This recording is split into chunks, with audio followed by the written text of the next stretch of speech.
আসসালামু আলাইকুম। School of ম্যাথের আজকের এই পর্বে তোমাদের স্বাগতম। আশা করি তোমরা সবাই ভালো আছো। তোমাদের 130 পৃষ্ঠায় দলগত একটা কাজ দেওয়া হলো। নিচে কিছু বিন্দুর স্থানাঙ্ক দেওয়া আছে। তোমাদের সুবিধা মতো মূল বিন্দু নিয়ে এক্স অক্ষ ও ওয়াই অক্ষ অঙ্কন করে নাও। তারপর নিচের বিন্দুগুলো প্রদত্ত গ্রাফ পেপারে চিহ্নিত করো। আমরা এই বিন্দুগুলো গ্রাফ পেপারে কিভাবে বসাবো সেটা আমি আলোচনা করব।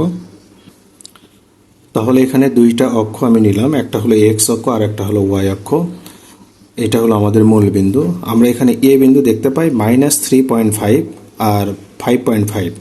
তার মানে ভুজ অর্থাৎ এক্স এর মান হলো 3.5, ওয়াই এর মান অর্থাৎ কোটি হলো এখানে 5.5। আমি তোমাদের বলেছিলাম যে এক্স এর মান যখন মাইনাস হবে, ভুজ যখন মাইনাস হবে, তখন মূল বিন্দু থেকে বাম দিকে তোমাকে যেতে হবে। তাহলে এখানে 3.5 মানে কি 1 2 3.5 মানে এখানে এই বরাবর। তারপর ওয়াইয়ের মান হলো এখানে প্লাস, এই কারণে আমরা উপরের দিকে 5.5 ঘর যাব। উপরের দিকে আমাদের এটা হলো 5, তারপর 5.5। তো এই জায়গায় আমরা বিন্দুটা পেয়ে যাব। তাহলে 1 2 3 3.5 আর উপরের দিকে আমরা গেলাম 5 5.5। এখানে এসে আমরা বিন্দু পেলাম, সেটা হলো ইয়ে বিন্দু -3.5, 5.5 এ বিন্দু পেলাম। এরপর বি বিন্দু হলো -4,4। মূল বিন্দু থেকে বাম দিকে তাহলে 4 ঘর যাব, যেহেতু এখানে ভুজ হলো মাইনাস, আবার কোটি ওয়াইয়ের মানও মাইনাস, তাহলে নিচের দিকে আমরা 4 ঘর যাব। এখানে গিয়ে আমরা পাবো হলো বি বিন্দু। তাহলে বি বিন্দু হলো -4, -4। সি বিন্দু 0, -5.5। তাহলে এক্স এর মান হলো এখানে 0 আর ওয়াই এর মান হলো -5.5। তার মানে এটা হলো 5 আর 0.5 মানে মাঝ বরাবর। এখানে আমরা বিন্দু পেলাম, সেটা হলো সি বিন্দু। সি বিন্দু হলো 0, -5.5। এরপর আমাদের ডি বিন্দু হলো -5,0। তাহলে মূল বিন্দু থেকে বাম দিকে 5 ঘর গেলাম, 0 ওয়াই এর মান 0 মানে কি আমি এখানেই অবস্থান করব। তাহলে ডি বিন্দু হবে আমার -5,0। ই বিন্দু হবে তাহলে 3.5, এক্স এর মান 3.5, 1 2 3.5 আর ওয়াই এর মান হলো -5.5। এখান থেকে 5 ঘর, আবার এই বরাবর মাঝ বরাবর 5 এবং 6 এর মাঝামাঝি। এখানে এসে আমি বিন্দু পেলাম, সেটা হলো ই বিন্দু। তাহলে ই বিন্দু হলো 3.5, -5.5। এফ বিন্দু হলো 3.5, 1 2 3.5 মানে এই যে মাঝামাঝি, আর -5.5। তাহলে আমরা এখানে এই বরাবর, তাহলে ই বিন্দু আর এফ বিন্দু কিন্তু এখানে একই বিন্দু হয়ে গেল। তাহলে জি বিন্দু হলো আমাদের কত 0, 1.5। এক্স এর মান হলো 0, ওয়াই এর মান হলো +1.5 মানে এটা 1.5 মানে এখানে। তাহলে জি বিন্দু আমরা পেলাম 0, 1.5। এইভাবে আমরা বিন্দুগুলো পাতন করতে পারি বা বিন্দুগুলো স্থাপন করতে পারি। চতুর্ভাগের যে ব্যাপারটা দেখো, চতুর্ভাগ তোমরা দেখেছো বস্তুর অবস্থানের ক্ষেত্রে কখনো কোটি ধনাত্মক বা ঋণাত্মক এবং ভুজ ধনাত্মক বা ঋণাত্মক হয়। এ কারণে আমরা এক্স ওয়াই সমতলকে 4টি ভাগে ভাগ করতে পারি। এই ভাগগুলোকে আমরা প্রথম চতুর্ভাগ, দ্বিতীয় চতুর্ভাগ, তৃতীয় চতুর্ভাগ, চতুর্থ চতুর্ভাগ বলি। চিত্র 6.8-এ ভাগগুলোকে দেখানো হয়েছে। এটা হলো আমাদের 6.8-এর চিত্র। এখানে প্রথম চতুর্ভাগ, দ্বিতীয় চতুর্ভাগ, তৃতীয় এবং চতুর্থ, এগুলো অবশ্যই তোমাকে ঘড়ির কাঁটার বিপরীত দিক অনুযায়ী চিন্তা করতে হবে, অ্যান্টি ক্লকওয়াইজ। তো সেক্ষেত্রে তোমরা কি বলতে পারবে প্রতি চতুর্ভাগের বিন্দু স্থানাঙ্ককে যথাযথ চিহ্নের মাধ্যমে কিভাবে লিখতে পারি? নিচের ছকটি পূরণ করো এবং প্রত্যেক চতুর্ভাগে চিহ্নগুলো দেখাও। তাহলে চতুর্ভাগ, ভুজের চিহ্ন, কোটির চিহ্ন। প্রথম চতুর্ভাগে আমি গতদিন তোমাদের আলোচনা করেছিলাম যে প্রথম চতুর্ভাগে এখানে প্লাস প্লাস মানে কি এখানে ভুজ আর কোটি দুটাই প্লাস। দ্বিতীয় চতুর্ভাগে এখানে ভুজ হলো মাইনাস, কোটি হলো প্লাস। তৃতীয় চতুর্ভাগে দুটাই এখানে মাইনাস, ভুজ কোটি দুটাই মাইনাস। এটা কোনাকুনিভাবে, এটা যদি প্লাস প্লাস হয় এটা তাহলে মাইনাস মাইনাস, এটা যদি মাইনাস প্লাস হয় তাহলে কোনাকুনিভাবে এটা হবে প্লাস মাইনাস। তাহলে চতুর্থ চতুর্ভাগের ক্ষেত্রে আমরা এখানে প্লাস মাইনাস পাবো। তো প্রথম চতুর্ভাগে ভুজ হলো প্লাস, কোটিও প্লাস, ভুজ হবে মাইনাস আর কোটি হবে প্লাস। তৃতীয় চতুর্ভাগে দুটাই মাইনাস। চতুর্থ চতুর্ভাগে ভুজ হলো প্লাস, কোটি হলো মাইনাস। তাহলে এখানে আমাদের দ্বিতীয় চতুর্ভাগে ভুজ হবে মাইনাস। সেক্ষেত্রে আমরা এখানে কি পেলাম? আমরা এখানে এই দুইটাই প্লাস প্লাস পেলাম, আবার এর কোনাকুনিভাবে এই দুইটাই মাইনাস মাইনাস। এখানে ভুজ হলো মাইনাস, কোটি হলো প্লাস, আর এখানে ভুজ হলো প্লাস, কোটি হলো মাইনাস। তো কোনো একটি বিন্দু যে কোনো চতুর্ভাগেই অবস্থিত হোক না কেন, বিন্দুটির ভুজ হবে উক্ত বিন্দু থেকে ওয়াই অক্ষের উপর লম্ব দূরত্বের সংখ্যাগত মান এবং চতুর্ভাগ বিবেচনায় যথাযথ চিহ্ন প্লাস অথবা মাইনাস। একইভাবে কোনো একটি বিন্দু যে কোনো চতুর্ভাগে অবস্থিত হোক না কেন, বিন্দুটির কোটি হবে উক্ত বিন্দু থেকে এক্স অক্ষের উপর লম্ব দূরত্বের সংখ্যাগত মান এবং চতুর্ভাগ বিবেচনায় যথাযথ চিহ্ন প্লাস অথবা মাইনাস। ধরো আমি দুইটা অক্ষ নিলাম, এটা হলো x, x prime, y, y prime, এটা হলো মূল বিন্দু। আমি যদি এখানে একটা বিন্দু নেই, ধরো পি একটা বিন্দু নিলাম 5,5। আবার ধরো এখানে কিউ একটা বিন্দু নিলাম -5,5। তো এখানে পি বিন্দুর ক্ষেত্রে মূল বিন্দু থেকে এক্স অক্ষ বরাবর 5 একক যেতে হবে, গিয়ে সেখান থেকে ওয়াই অক্ষ বরাবর 5 একক গেলেই কিন্তু আমরা পাবো হলো এই পি বিন্দু। তাহলে ব্যাপারটা কি দাঁড়ায়? মূল বিন্দু থেকে আমরা এক্স অক্ষ বরাবর 5 একক গেলাম, আবার এখান থেকে ওয়াই অক্ষ বরাবর 5 একক গেলাম। সেক্ষেত্রে এখান থেকে যদি আমি এই ওয়াই অক্ষের উপর একটা লম্ব চিন্তা করি, এটা কিন্তু এই যে মূল বিন্দু থেকে এক্স অক্ষ বরাবর 5 একক যাওয়া মানে কি, এটা কিন্তু তোমার ওয়াই অক্ষের উপর লম্ব। আবার এখান থেকে ওয়াই অক্ষ বরাবর 5 একক যাওয়া মানে কি, তাহলে এই বিন্দু থেকে এই এক্স অক্ষের উপর কিন্তু এটা একটা লম্ব দূরত্ব।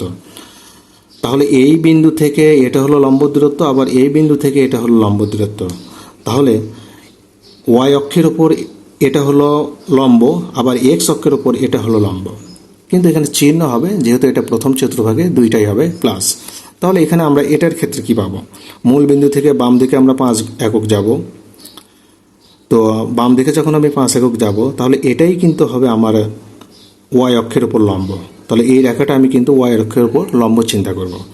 আবার এখান থেকে যখন আমি উপরের দিকে 5 একক যাব, তাহলে এটা কিন্তু আবার এক্স অক্ষের উপর লম্ব হবে। এখানে যেরকম ঠিক এখানেও তাই। তাহলে এই 5 একক হলো, এটা হলো এক্স অক্ষের উপর লম্ব, আর এই 5 একক এটা হলো ওয়াই অক্ষের উপর লম্ব। আর এখানে দ্বিতীয় চতুর্ভাগে এটা হবে কি, ভুজ হবে এখানে মাইনাস আর কোটি হবে প্লাস। প্রত্যেকটি বিন্দুর ক্ষেত্রেই এই হিসাবটাই আমরা করি। তো এ কথাই এখানে বলা হলো যে কোনো একটি বিন্দু যে কোনো চতুর্ভাগে অবস্থান করুক না কেন, বিন্দুটির ভুজ হবে উক্ত বিন্দু থেকে ওয়াই অক্ষের উপর লম্ব। তাহলে বিন্দুর ভুজ মানে এই যে ভুজ হলো এটা, এটা হলো ভুজ, এর মান 5, এটা হলো ওয়াই অক্ষের উপর একটা লম্ব। তারপর বলল লম্ব দূরত্বের সংখ্যাগত মান এবং চতুর্ভাগ বিবেচনা যথাযথ চিহ্ন। এখানে কিন্তু আমি প্লাস চিহ্ন দিলাম। একইভাবে কোনো একটি বিন্দু যে কোনো চতুর্ভাগে অবস্থিত হোক না কেন, বিন্দুটির কোটি হবে উক্ত বিন্দু থেকে এক্স অক্ষের উপর লম্ব। তাহলে এই যে কোটি, এটা হলো এক্স অক্ষের উপর লম্ব। তাহলে এখানে যথাযথ চিহ্ন তোমার চতুর্ভাগ অনুযায়ী প্লাস হবে ওয়াই এর ক্ষেত্রে এবং এক্স এর ক্ষেত্রেও। মানচিত্র তৈরি করার সময় বিভিন্ন বস্তুর মধ্যবর্তী দূরত্ব পরিমাপ করে গ্রাফ কাগজে সঠিকভাবে আনুপাতিক হারে সবগুলোর অবস্থান চিহ্নিত করতে হয়। এখন আমরা বিভিন্ন বস্তুর মধ্যবর্তী দূরত্ব নির্ণয় করব এবং মানচিত্রে বস্তুগুলোকে দূরত্বের আনুপাতিক হারে চিহ্নিত করব। পিথাগোরাসের উপপাদ্য, যা তোমরা আগেই জেনেছো, ব্যবহার করে দুইটি বস্তু বা বিন্দুর দূরত্ব নির্ণয় করা যায়।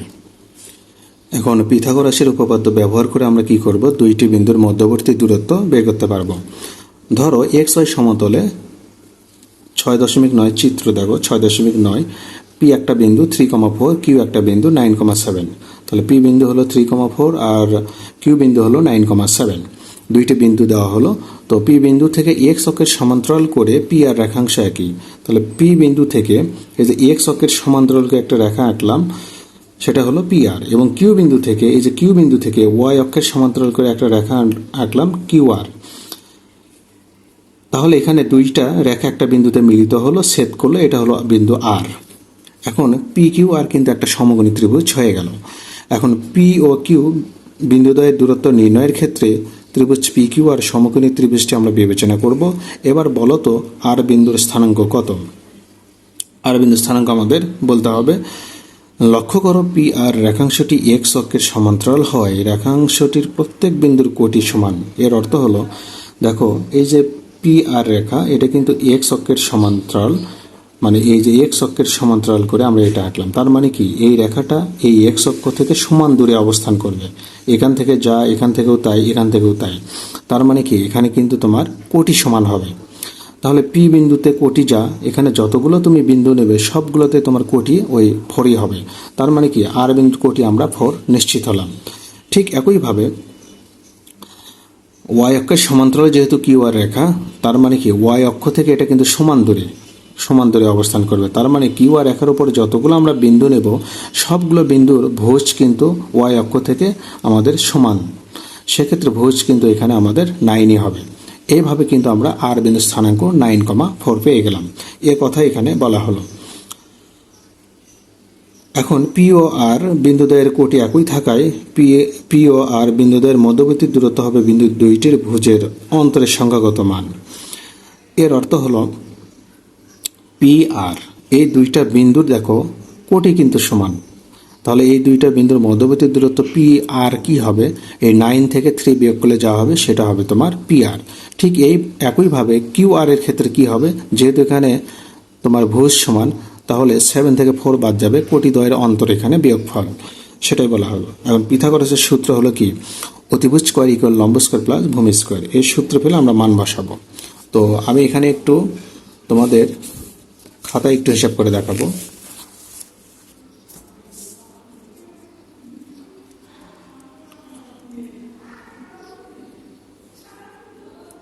তাহলে আমরা দুইটা অক্ষ নিলাম,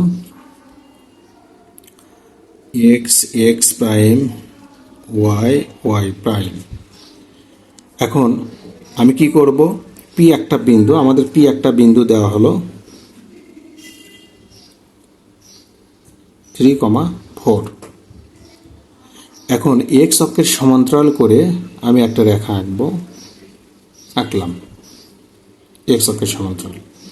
আবার ওয়াই অক্ষের সমান্তরাল করে আমি একটা রেখা টানলাম ওয়াই অক্ষের সমান্তরাল করে। এখন এটা এক্স অক্ষের সমান্তরাল মানে কি, এক্স অক্ষ থেকে এটা সমান দূরে অবস্থান করবে। তুমি যতগুলো বিন্দু এভাবে নাও না কেন, তাহলে পি বিন্দুর এখানে এটা পি বিন্দুর কোটি হলো 4, তার মানে এটা 4, এটা 4, এটা 4, এটা 4, এটা 4। ঠিক একইভাবে এই বিন্দু এটা হলো আর বিন্দুর কোটিও কিন্তু 4। এখন ভুজের ব্যাপারটা হলো, এটা যদি কিউ হয়, কিউ বিন্দু হলো 9, আমাদের দেওয়া হলো কত, 9,7। তাহলে ওয়াই অক্ষ থেকে কিন্তু এটা কিউ বিন্দু, ওয়াই অক্ষ থেকে এটা কিন্তু কিউ বিন্দু 9 একক দূরে।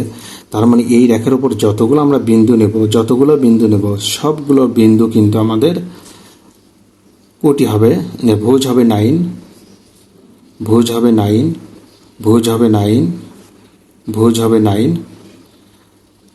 তাহলে এখানে দেখো আমরা কিন্তু ভুজ সবসময় 9ই পেলাম। এই বিন্দুগুলোর ক্ষেত্রেও তাই, আমাদের কিন্তু কোটি সবসময় 4 ছিল। তো সেক্ষেত্রে আমরা এখানে এটা 9ই লিখতে পারি। দেখো ভুজ কিন্তু এখানে 9, এই কোটি যেমন ওয়াই ওয়াই হয়ে এখানে ওয়াই হবে, ঠিক ভুজের ক্ষেত্রে এখানে 9 হবে। তো এখন আমরা এটা যোগ করে দেব, তাহলে পি কিউ হবে আমাদের, এটা সমকোণী ত্রিভুজ হবে, এটা পি কিউ হবে এখানে অতিভুজ। এটা যদি লম্ব হয়, এটা ধরো একটা ভূমি হিসাবে নিলাম। তো আসলে এখানে পি আর এর দূরত্ব বা পি আর এটা কত হবে, কত একক হবে, যেহেতু তোমার এখানে কোটি সমান, তাহলে এখানে ভুজ হলো 9 আর 3 বিয়োগফল, 9 আর 3 বিয়োগফল হবে এটা 6। আর এই কিউ আর কি হবে, যেহেতু এখানে ভুজ সমান, তাহলে 7 আর 4 এর বিয়োগফল। তার মানে কি 7 থেকে 4 বাদ দিলে কত হবে, 3। তাহলে কিউ আর হবে এখানে 3। এখন পিথাগোরাসের সূত্র অনুযায়ী আমরা কিন্তু লিখতে পারি ত্রিভুজ পি কিউ আর এ, আমরা বলতে পারি যে পি কিউ স্কোয়ার সমান Q R square plus P R square. এখন কিউ আর এর মান আমাদের কত, আমরা 3 বের করে রাখছি, 3 স্কোয়ার দাও। পি আর এর মান কত আমাদের 6 স্কোয়ার দাও। তাহলে এখানে 9, এখানে 36, তার মানে কি 45। তো আমরা এখানে 45কে আমরা একটু ভেঙে লিখতে পারি 5 নং 45। তো আমরা যদি আমরা যদি উভয় পাশে রুট করি তাহলে স্কোয়ার রুট কেটে গিয়ে আমরা পি কিউ পাবো। ডান পাশে আমাদের 9 × 5 হবে। তাহলে 9 রুট করলে কত হয়, 3 হয়। আর 5 রুট যেহেতু হবে না, ওইভাবে দশমিক আসবে, আমরা এটাই রেখে দেব। তাহলে এখানে আমরা দুইটা বিন্দু পি আর কিউ এর মাঝের দূরত্ব পেলাম আমরা কত, 3√5 এত একক। এটা হলো 3√5 এত একক। এটা হলো দুইটি বিন্দুর মধ্যবর্তী দূরত্ব নির্ণয়ের সূত্র। তাহলে আমাদের সূত্র কি দাঁড়ালো?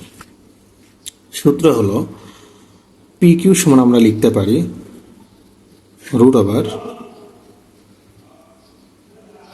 ভুজদ্বয়ের অন্তর স্কোয়ার